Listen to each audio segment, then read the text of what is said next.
Iyon ayun so napitrapal. So standbayanan sa mga tao.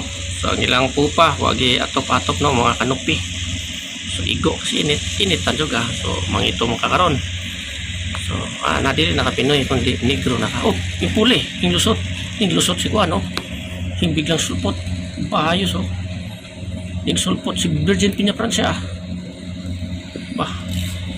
Kuyawa cruising na doha.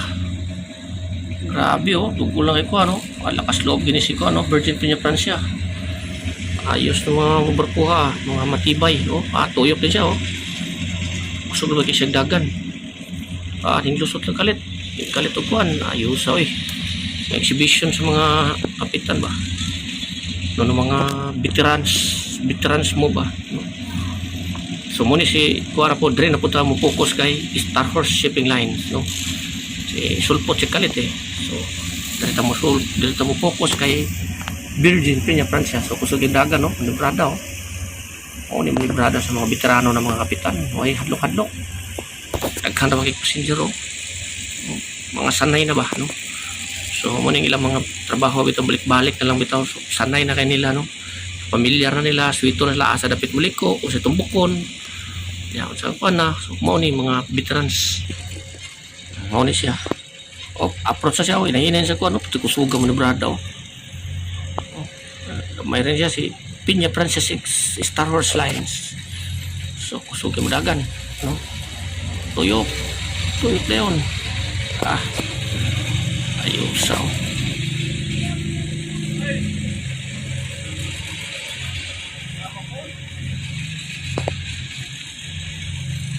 para approach na yun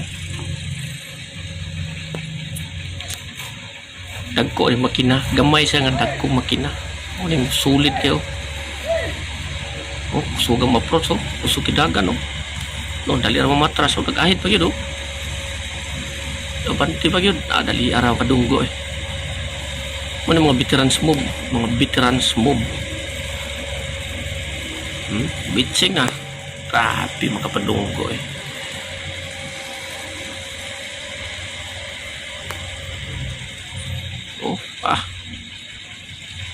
nahinay na rin siya ahid pa yun pitik ba kick ahead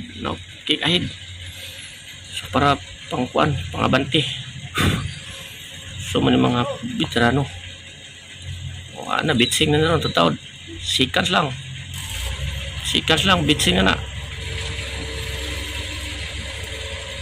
liban mayuha git mga padunggo ng mga tawhanan so ito na kayo sila ba sa mga trabaho bitaw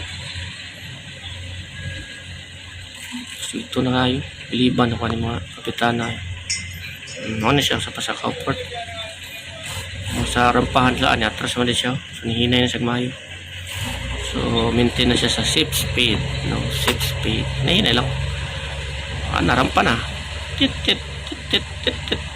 biliba mayo mukha kuhan so na pa din mga balay di pitaw daghan pa din nagbalay di yawan ito pa din sa mga bukid-bukid napag din mga balay ito pa din daghan din sa mga bukid-bukid pang na pilit na asos kadali basic na kayo niya tuyok din na ron 5 boat ang starboard 5 boat turn tuyok dikit ang pupa paingon dito naog ka finish engine